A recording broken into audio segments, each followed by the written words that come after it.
विद्यापति के एकटा बहुत प्रसिद्ध पंक्ति अपने लोकनि के सोझा में रखै छी। आशा करै छी सब गोटा के नीक लागत। आउ सुनै छी।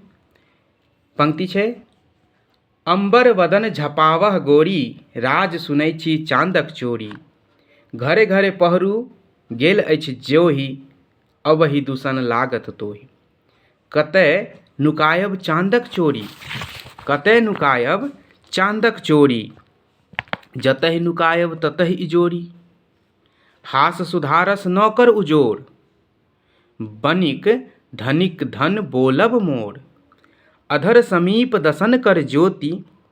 सिंदूर सीम बैसाउल मोती, भनहि विद्यापति होउ निशंक। चांदौ का किछु लागू कलंक।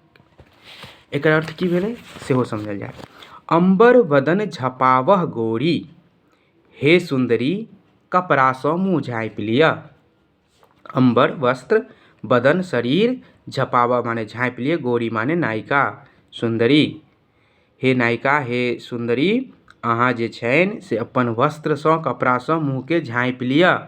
किया कहि रहल छथिन? किएक तऽ राज सुनै छियै चांदक चोरी। किएक तऽ सुनलहुँ हैं जे राज सँ चंद्रमा के चोरी भऽ गेलैए। राज सुनै छी चांदक चोरी, घरे घरे पहरू गेल अछि जोही। घरे घरे घुमि घुमि कऽ पहरू सब, पहरुआ सब ताकि गेल अछि, खोजि रहल छै।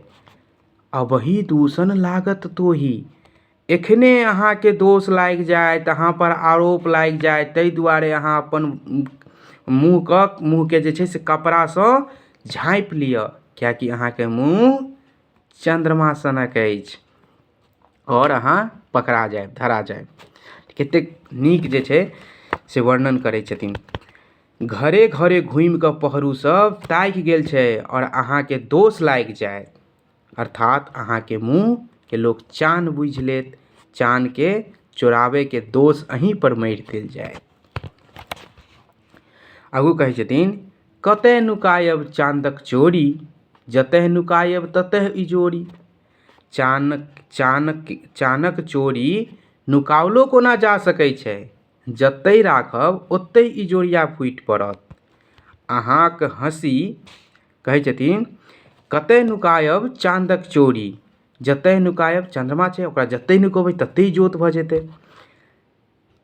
आगू कहै छथिन, हास सुधारस नौकर उजोर, बनिक धनिक धन बोलब मोर। हास सुधारस नौकर उजोर, बनिक धनिक धन बोलब मोर। अहाँक हँसी के जे ई सुधारस अछि, अहाँक हँसीके जे ई सुधारस अछि, ओकरा खोलि इजोरिया जुनि पसारू। और इजोरिया नहीं पसारि दियौ जे हँसि रहल छै और इजोरिया पसरि जेतै। हास सुधारस नौकर उजोर, बनिक धनिक धन बोलब मोर। इजोरिया नहीं पसारू, किएक तऽ तकरा देख कोनो बनिया एहि धन के अपन कहब आरंभ कऽ देत। आब जे बेसी अहाँ हँसबै, अमृत सन के जे ई अहाँ हँसी हँसबै तऽ कोनो बनिया जे छै से कहतै कि एहि धन के कि हमर धन छै। ठीक छै। बनिक धनिक धन बोलब मोर, बनिक सब कहतै, बनिया सब कहतै जे हमर छनि। अधर समीप दसन कर ज्योति, अधर समीप दसन कर ज्योति, सिंदूर सीम बैसाओल मोती। वाह! अहाँक ठोरक मध्य सँ दाँतक इजोर पसरि रहल अछि।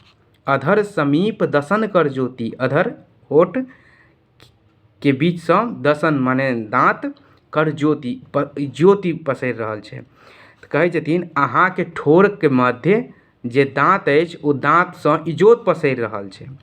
सिंदूरक आगू कहै छै, सिंदूर सीम बैसाओल मोती, सिंदूर के संग में मांग में मोती सेहो वर्तमान अछि, अर्थात चोरी भऽ जेबाके सब कारण अहाँ में वर्तमान अछि। ठीक छै।